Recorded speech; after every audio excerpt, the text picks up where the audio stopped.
Olá, olá, olá! Seja muito bem-vinda a mais um vídeo do canal. Meu nome é Liliane, eu sou pedagoga, psicopedagoga, especialista em autismo.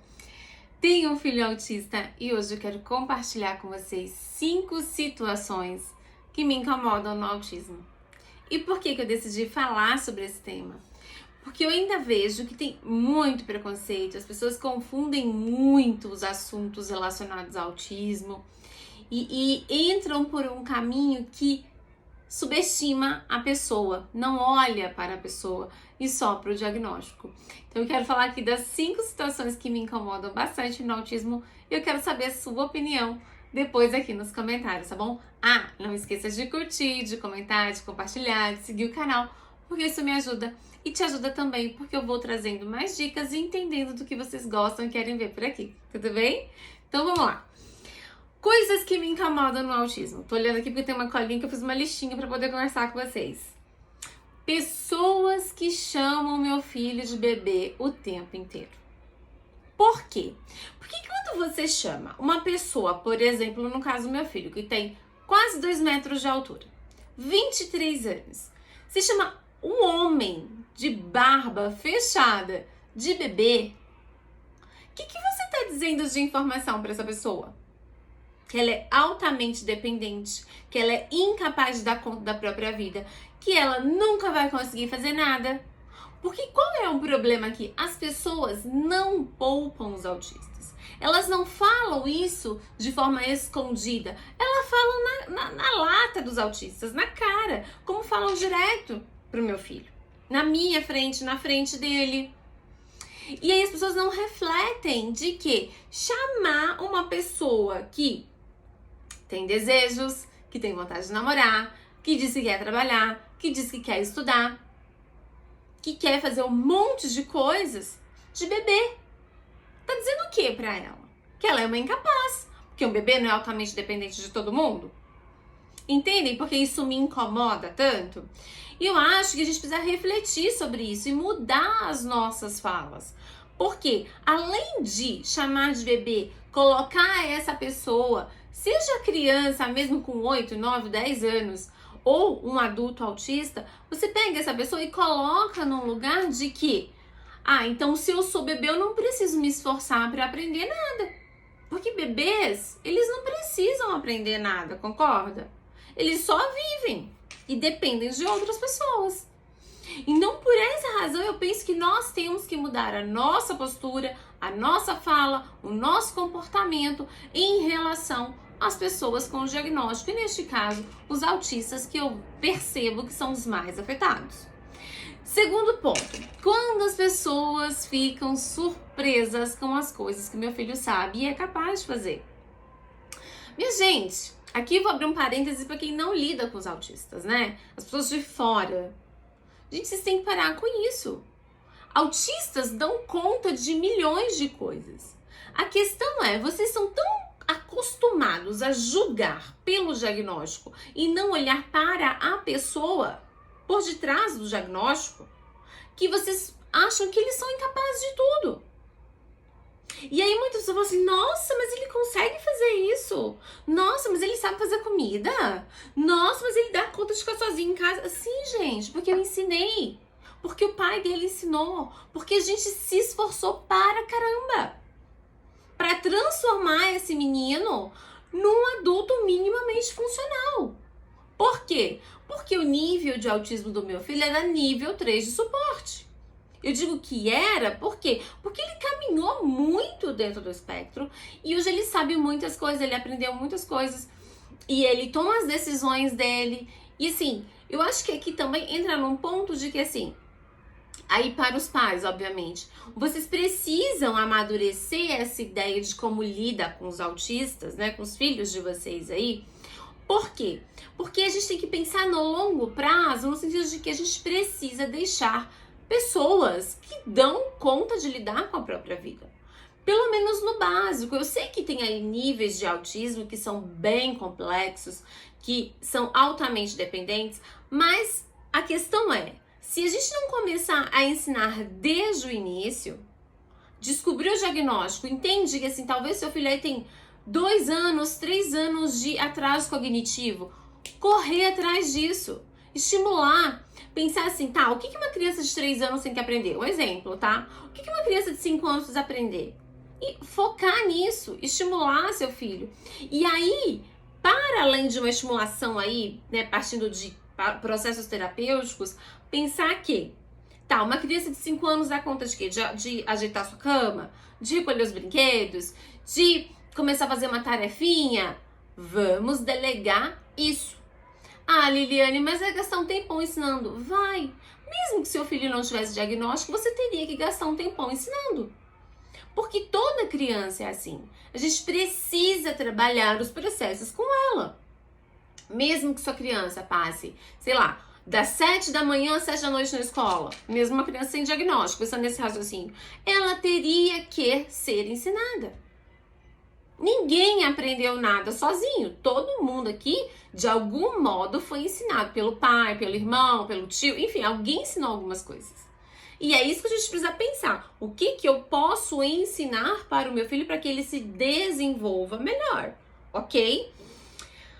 Quando julgam e dizem que ele não tem cara de autista. Ai, essa aqui é uma clássica que todo mundo fala. Ai, mas ele nem tem cara de autista. Minha gente, autismo não tem cara. Autismo não tem cara. Botem isso na cabeça de vocês. Vocês ficam achando que tem cara porque vocês atribuíram que toda pessoa com diagnóstico tem algum tipo de mudança física. E não tem. Então parem de julgar e dizer, ai, eu achei que ele nem tem cara de... A gente não tá interessado no que você pensa. A gente não tá interessado em saber o que você achava. A gente só quer que você respeite os nossos filhos como eles são. Quarto ponto. Quando esperam um comportamento socialmente aceito, sabendo que ele é autista. Essa aqui, olha, eu fico indignada. Por quê? Porque se a pessoa que está no entorno da criança autista já sabe que tem coisas que ela não dá conta. Por quê? Porque essa habilidade não foi treinada, porque ele tá com a idade cronológica diferente da idade cognitiva. Poxa, qual é a dificuldade de respeitar? Por exemplo, vou citar aqui um exemplo. Um monte de gente não gosta de entrar no metrô lotado aqui em São Paulo, porque sente fobia, certo? Ah, mas o autista não gostar de barulho, aí é frescura, né? Ah, e porque a criança autista tem dificuldade com alimentação. Ah, mas você aí que tá do lado, que não gosto de chuchu, não gosto de pimentão. Mas você pode, mas o autista não pode. Percebe que falta empatia em entender que certas situações serão mais difíceis para os autistas. E aí você precisa também entender que cada caso é único. Único. O que um autista passa, o outro não vai passar igual. Eu atendo vários autistas, várias famílias diferentes e vários contextos diferentes. Talvez em uma coisa ou outra eles se parecem, mas em tudo não se parece. E por que as pessoas concluíram que parecia? Porque coloca todo mundo numa caixinha. Mas eu e você somos completamente diferentes. E por que a gente não diz que somos todos iguais? Que o que te afeta me afeta também? Não. Percebem que a gente ainda continua não respeitando a individualidade dos autistas? Então, pensem aí sobre isso. Quando tiverem aí alguma criança autista no entorno de vocês, algum adulto autista, reflitam, ok?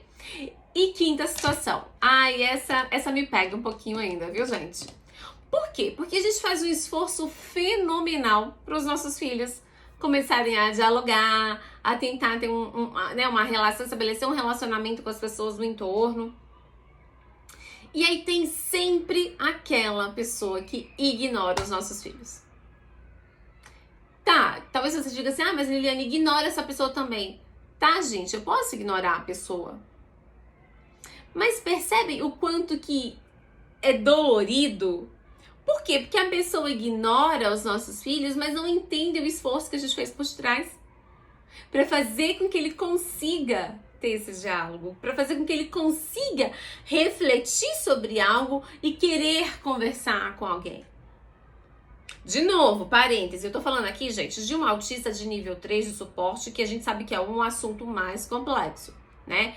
Obviamente que o nível 2 tem suas peculiaridades, o nível 1 também tem, todos os seus desafios. Mas aqui eu falo do meu filho e da minha realidade.